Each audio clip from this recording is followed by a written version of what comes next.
Hello and welcome to the Power of Passive Investing. We are thrilled to have an amazing guest today, Sean Keller. And Sean, welcome. Thank you. Thank you for having me on. This is great.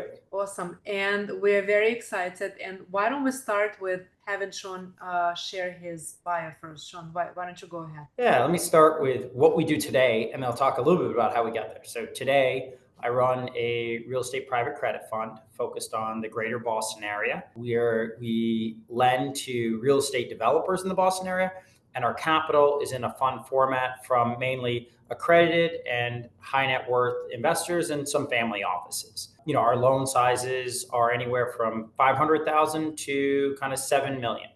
Just give you a good flavor of what we do. And so they're senior bridge lending, and we're trying to do it in a relatively efficient way for this. And we can get back into that, and you can follow me and see a lot of what we're doing. How did I get into it? Well, I grew up in a real estate family. My father was a carpenter, and my mother sold real estate in Boston, mainly kind of small balance multifamily, a lot of foreclosures in the 90s. And so I grew up kind of from two sides, seeing the investment side of it, and then two, kind of actually swinging a hammer, working for my uncle during the summers. So I knew that, and I knew I wanted to get into to real estate. And then went to college and got into it from the finance perspective.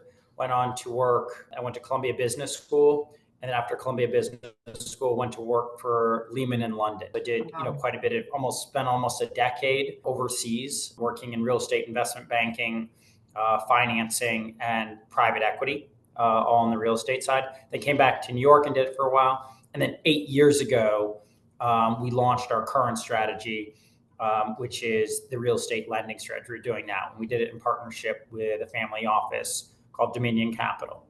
And we initially did it kind of thinking about it from an investor standpoint.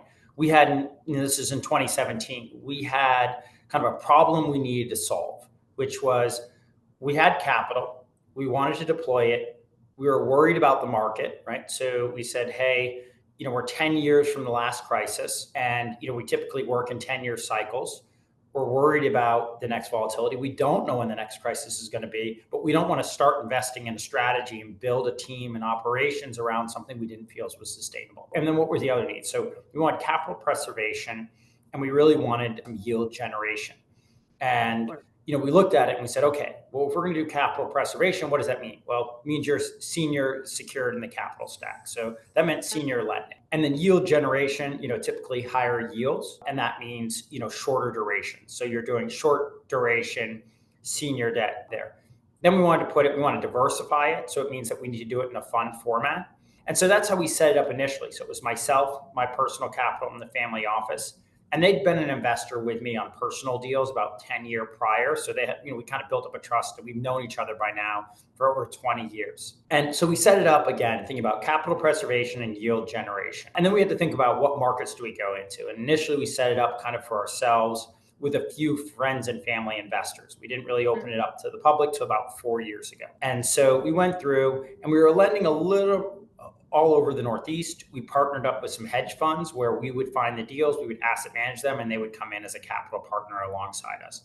And eventually we said, hey, listen, we really need, around the time of the pandemic, we said we really need a concentrated, focused strategy. If we're going to do this, we're going to be really good, and we're going to be really good at one thing, right? And so there's other lenders that can be great New York lenders. There's going to be other lenders that can be great lenders in Florida. But we need to pick a market, and we need to be market sharpshooters. Well, I happen to be from Boston. Boston is an amazing market for a lender because it's a very hard market for people from outside to enter into. So you kind of have a moat around the market. It means you have a little bit less competition. Two, it has relatively large loan sizes. So do you want to spend a lot of time underwriting $100,000 loans, or do you want to spend time underwriting $1 million loans? And that means you can time more and effort. And it happens to be a market that I know incredibly well because I've grown up in the market. I've swung hammers in the market. I've owned assets in the market. I continue to own properties in the market. We had a great network there. And very important for anybody looking at a lender, look at the markets they're in and ask the question, is it a judicial or non-judicial market? So that means how long does it take to go through the foreclosure, to start and go through the foreclosure process? Massachusetts happens to be a non-judicial market, which means You don't have to go into a judge to start go to a judge to start the foreclosure process. So it's a much quicker process. So that means the power is on the side of the lender. New York is a judicial market, so it takes forever to go through a foreclosure. It's not a market we want to be in. So again, we've decided to focus on the greater Boston area, and it has a great economy as well, right? So a very diversified economy, and we feel very comfortable in the greater Boston area. So that's kind of how we got started, why we chose the market, how we built around it. Now been in the market 8 years. We've closed nearly 400 transactions and growing. We probably have about 100 million out in loans at any one time in the market. And that makes us one of the probably top 10 to top 3 lenders at any one point in time in the greater Boston market in terms of monthly or quarterly volume. So we have a pretty good position in that market. Sean, thank you for that introduction and your short bio. It sounds like you've hit all of the major points of someone who wants to be successful in business. You continued excelling at your expertise, continued improving. You decided to focus and you decided to niche down on something very specific to improve upon your knowledge. And that typically is the key to success, essentially, and continuously learning and doing the same thing over and over so that you can do it while you sleep with the same team members and repeating the process over and over, which is pretty impressive. And your parents, directly or indirectly, opened up the world of real estate to you. Is pretty incredible. What do you think would have happened if it wasn't for your parents who would open that opportunity? Do you think you'd still end up in real estate? No, I think, I went into it because it was almost the only, I grew up in a relatively, poor neighborhood. Right. So, I kind of look now and I get it that, I'm not in that neighborhood anymore, but that's where I grew up. I didn't know anybody who was in finance, right? I didn't know anybody who was like an accountant or an engineer. I just didn't know them until I was in college. So when you form your view of what you're going to do, I kind of knew doctors, lawyers made money, and then people who owned real estate. And that was it. And I was like, well, I actually wanted to be a doctor at first and then discovered that it wasn't for me. Didn't want to be a lawyer, and and I actually wanted to be a doctor and then buy real estate on the side. Okay. And it was only later that I discovered that there was this whole world of finance and tech, but I'd already formed my view of what I was going to do, and into that. So I saved up while I was in college. I worked, kind of nights, weekends, anytime I could. I was working probably 40 hours a week while I was in college. I saved up enough by the time I graduated that had down payment for a 3-family, building. Impressive. And so before, I think right within, 6 months or less of having my diploma, I bought my first home, and I lived in it, rented out 2 units, had a unit, and it was a massive, 3-family, and I sublet in my unit. And so it was entirely paid for, additional cash. And that was it. I was the original house hack. I then quit my job to go to business school and traveled for 6 months beforehand because I built up all this cash and had this cash flowing asset on the side. Now, I don't think, that was 20 years ago. Yields aren't what they are now. So it's very hard to do that same house hack that I did then, which is what led us into the lending side, right? Right. Because when you look, back then, I used to buy multifamily properties and I would say, hey, I'm buying a multifamily property and, I buy it in Boston and I want to have at least a 10% cash on cash. Today, it's not really realistic. And so, how am I going to get that? Well, if I can lend at 12%, right? And then, deliver my investors high, single digits, low double digits returns for about 8 years straight, right? And so if I can get that type of return, being in a senior secured position, why would I take the risk of equity? And if I'm going to take a risk of equity, then I have to have a real benefit of it. And, I understand there's also the tax benefits of it, right? But, I'm okay paying taxes on money I earn, right? So, I think we have to, I don't want to overpay. I'm not going to intentionally lose money, right? You don't want to shoot yourself in the foot. And so focusing on this yield generation through a debt strategy made a lot more sense today. Whereas maybe 20 years ago, well, there's a lot more value. Properties were a lot cheaper, and there's a lot more yield on the properties. It's very hard to replicate the multifamily strategy that I did 20 years ago today, right? And so then the debt becomes your way to generate that consistent income yield. Makes perfect sense. So have you since sold your properties, or you still Well, keep? the first property I bought that was in 2001, right? So it's when I graduated college. So I sold in 2006. So in 2006, I saw the market. I looked at where the prices were, and I said, "This doesn't make any sense." And I actually sold it. There's a store in Boston called Filene's Basement, and there's Filene's, and Filene's Basement is kind of like the Marshalls version of it, but they Yep. drop the price every 2 weeks if it doesn't sell, or every week if it doesn't sell. I went to my broker and I said, "Drop the price every week that it doesn't sell. I feel the market is moving, and I know you've told me this is what it should sell for. I'm not sitting around and waiting. As soon as the market is heading down, drop it till there's a sale." And I sold it for much greater than I bought it for in 2001, but I already knew in 2006. I said the market's shot. This is unsustainable.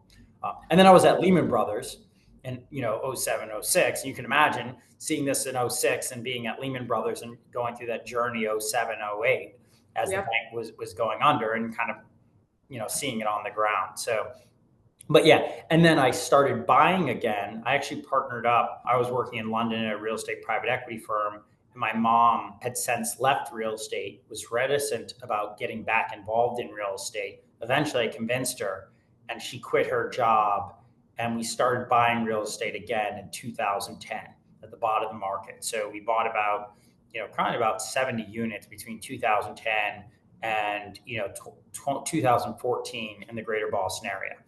And we hold quite a bit of that still today. We sold off a bunch as condos and condo conversions, paid down debt, 1031 some properties, but basically sit on a small portfolio in the greater Boston area that's great for income yield.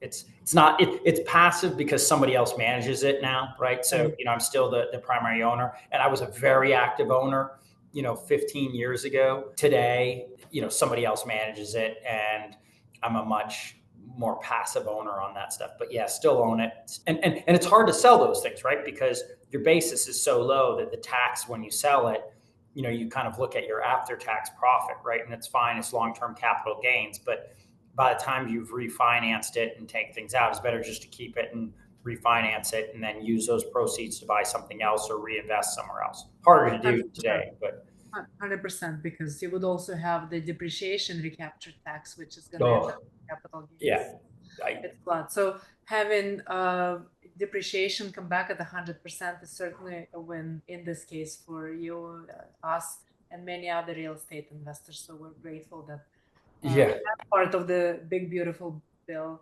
is now a reality. But back to business, back to real estate. So you've been actively involved in a lending environment in the last 8 or so years. And as you indicated, 2017, 2018, the environment was not what it is today. And of course, it's changing all the time.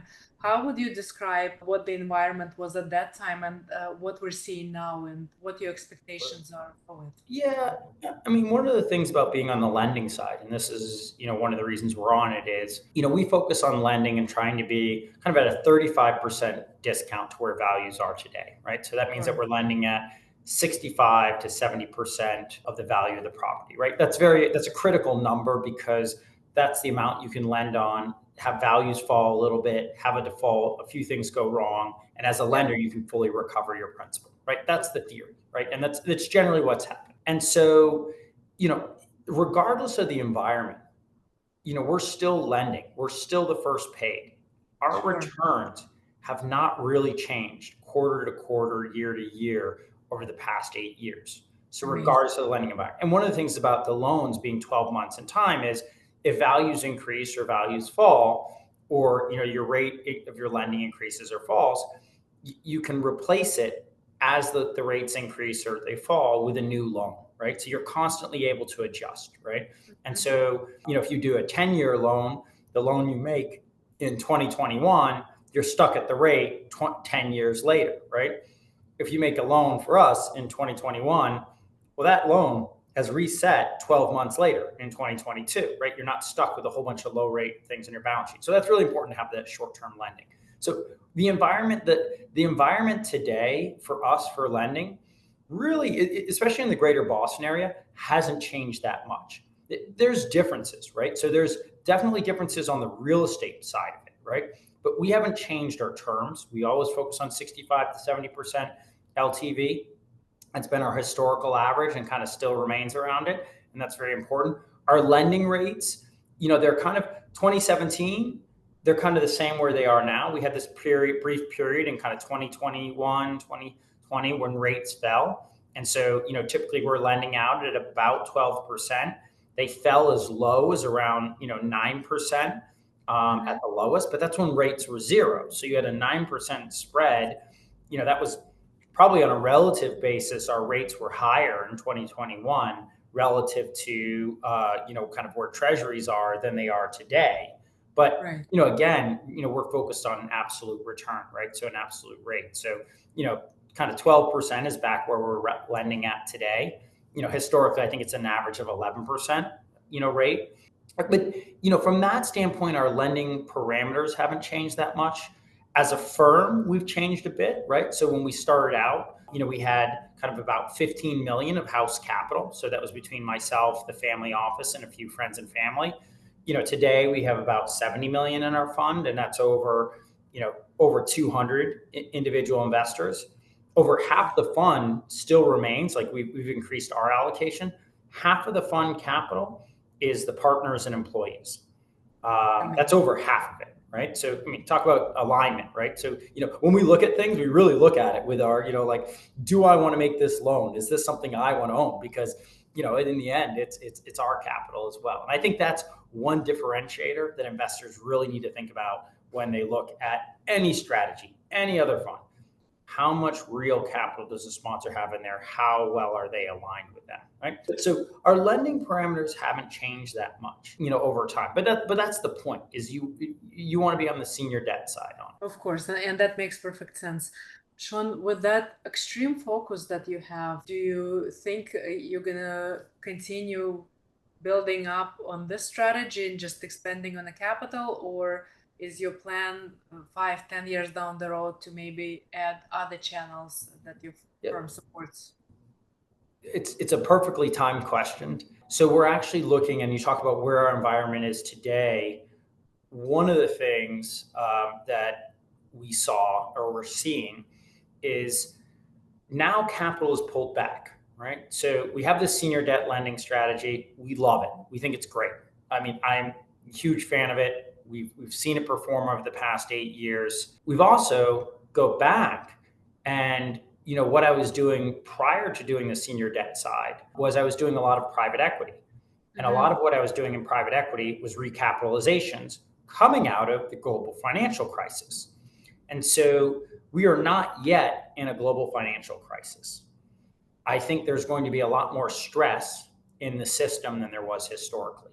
That stress is creating opportunities. Where is that stress? That stress is on a lot of the refinances that need to happen, as in the multifamily space and in the commercial space, where a lot of these loans are coming due for refinance, and everybody's seen them talk about it, is this great wall of refinancings.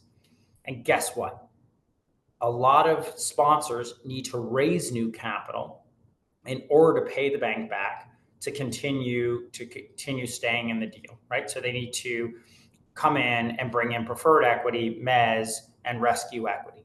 And so what's happened is we've seen this firsthand, right? We've read about it in Bloomberg. We've seen the major funds, Blackstone, Apollo, Ares, all launch funds around this theme. But we've also then seen very clearly, we've had sponsors that are coming to us, not just for senior debt, but they're coming to us for capital. And they're saying, hey, I've got this great transaction. However, I need some help refinancing it. Or, hey, I've got this great transaction that's locked in at this 2.5% rate, but I need additional capital on this transaction. Where can I find it? And so people have come looking to us for solutions, right? So capital solutions. And then at the same time, our investors have been, some of them who have been invested with us for 8 years, have come back to us and said, hey, you've done really well in our eyes in this senior debt strategy. Would you consider, especially given your background as private equity, launching a higher risk strategy, higher risk return? So we've taken that feedback and we said, hey, here's an opportunity that the developers need a solution. Hey, our investors need a solution as well. They want to deploy their capital into this. We have the experience from working in private equity and banking doing this. Right. Why don't we do a small kind of fund for existing investors and a few new investors that we will, and for ourselves, where we can start doing some of these transactions. And really what kicked that off is about 6 months ago, we had an amazing opportunity. We just didn't have any capital, right? So our senior debt fund is 100% senior. We don't want to put mezz or second lien positions in it. And we had something come across that was very compelling. We just didn't want to spend the time running around raising capital on it. We said either we have it set up as a strategy and we run it as a strategy, we set up the operations, we do it right, we have the legal structure, we have the legal docs, and we do it right, or we don't do it. And now we've kind of decided, all right, we're launching this second strategy. So it's going to be called RD Real Estate Debt Fund, or RD Real Estate Opportunity Fund 1. Our senior debt strategy is RD Real Estate Debt Fund 2. And so now investors have an additional opportunity to invest with us beyond just the senior debt side. Excellent. But it's all folks, but maintaining the focus, it's in Greater Boston. We're going to be in the Greater Boston area.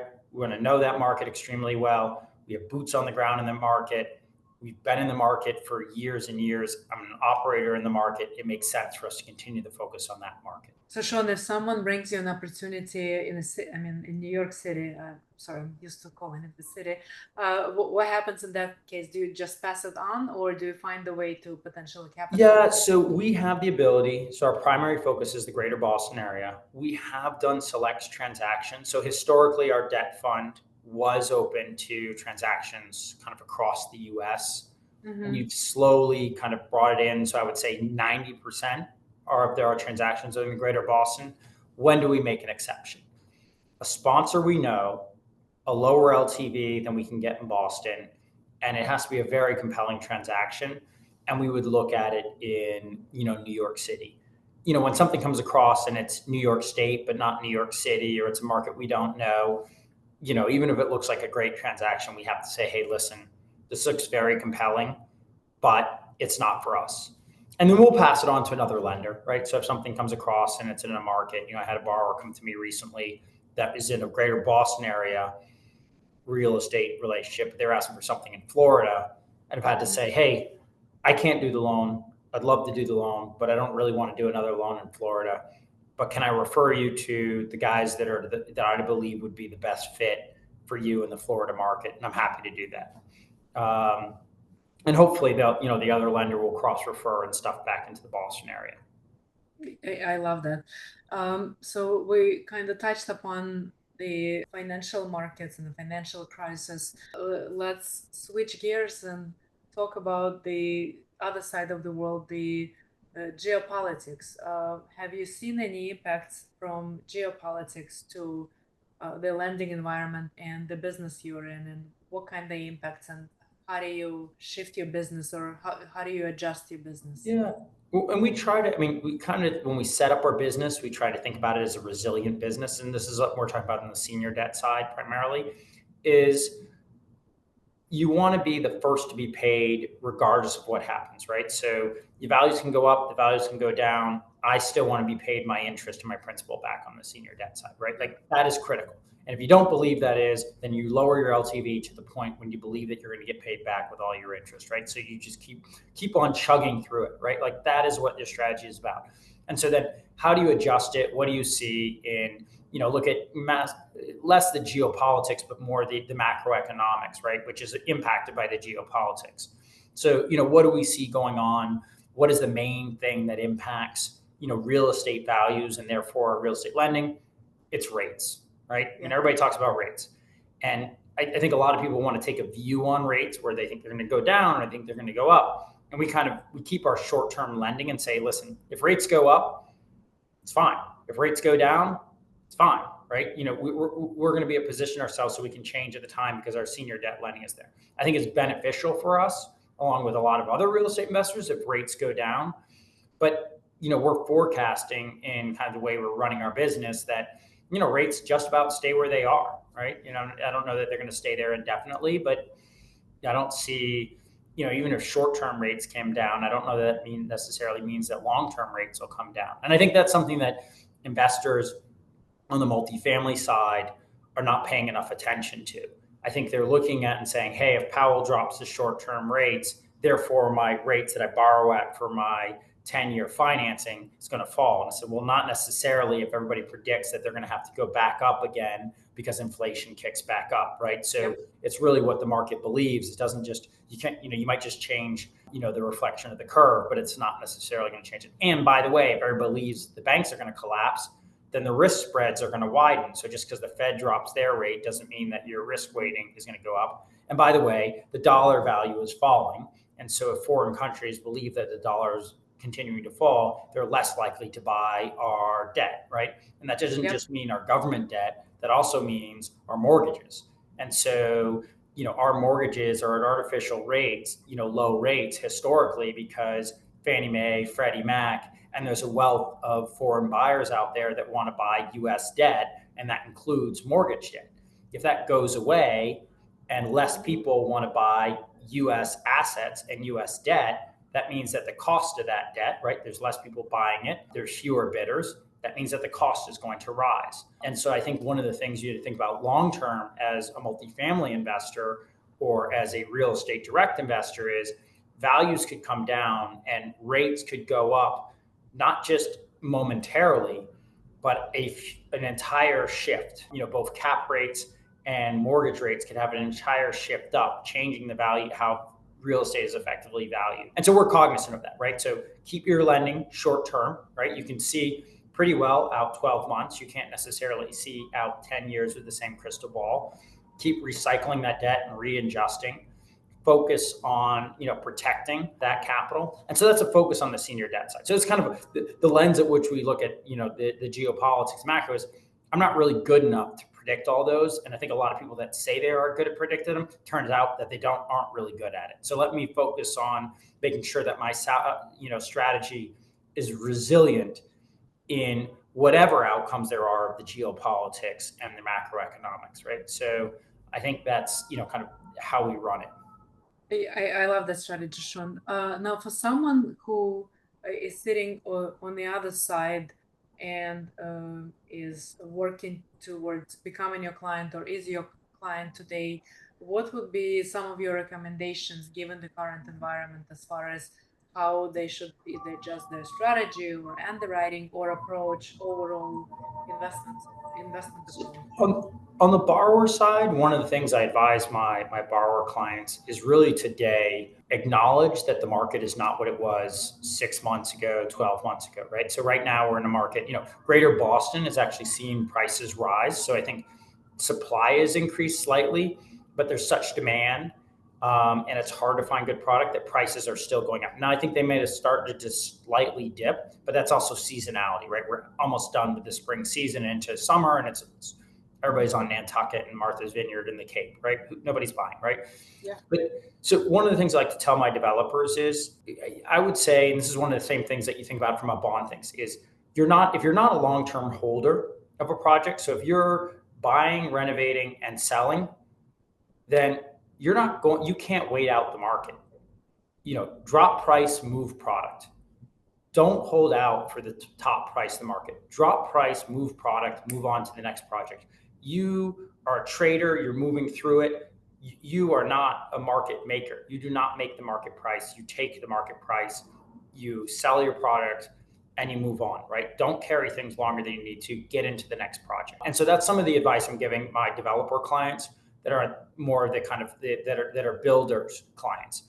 On the long-term hold clients, and so about half of my clients are doing for sale projects. Another half of them are, for example, there's a huge push kind of in Boston and some big tax incentives to buy office buildings and convert them to residential. And so those clients, they've just found this opportunity, right? And so they're continually looking for that next opportunity. This is something that's new, it's created. They're seeing where the opportunities are. And what we're doing is we're helping them capitalize on it, right? So you're addressing this need for housing, and we're financing it. Some of those other strategies is they're finding, for example, there is an opportunity in multifamily right now. So there's an opportunity to buy multifamily that at prices that you couldn't have bought it at 3-4 years ago. So we're finally starting to see real deal flow at attractive prices. Well, our clients are buying it, and they're typically buying things that are off market or lightly marketed, where they need to move quickly and they need somebody that can back them on it. And then they'll do some work and then refinance it long term with the bank. But we allow them to grab it quickly. So what I'm advising my clients to do is, one, if you're a builder, move product, drop price, move product, continue, move on to the next one, get the next project. You're a trader, you're not holding it on, you're a market, taker, not a market maker. For the long-term guys, look for those niche opportunities that have long-term value. What is the opportunity that picks up today? It's office to resi conversion. You can buy small balance multifamily, some for discount. There's a lot of guys that are trapped and can't refinance and need to sell, right? So you're going to be able to get some good opportunities there that you weren't seeing in the past. Yep, makes sense. Thank you, Sean, for that.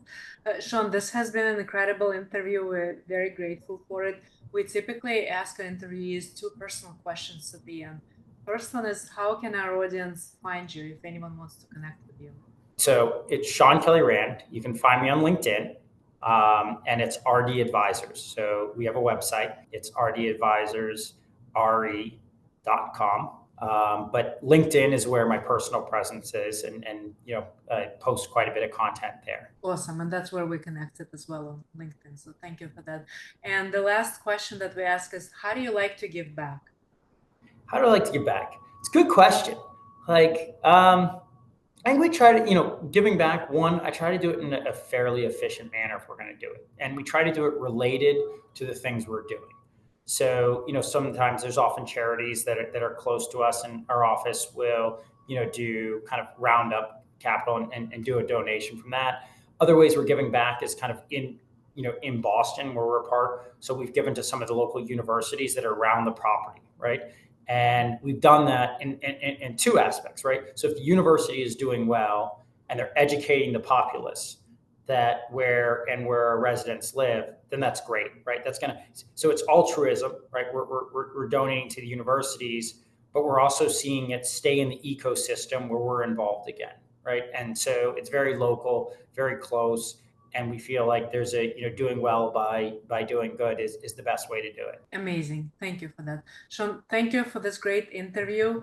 And for our audience, if you're looking to find Sean, then definitely go on LinkedIn and look for Sean Kelly Rand. Thank you. And until next time, goodbye. Thank you very much.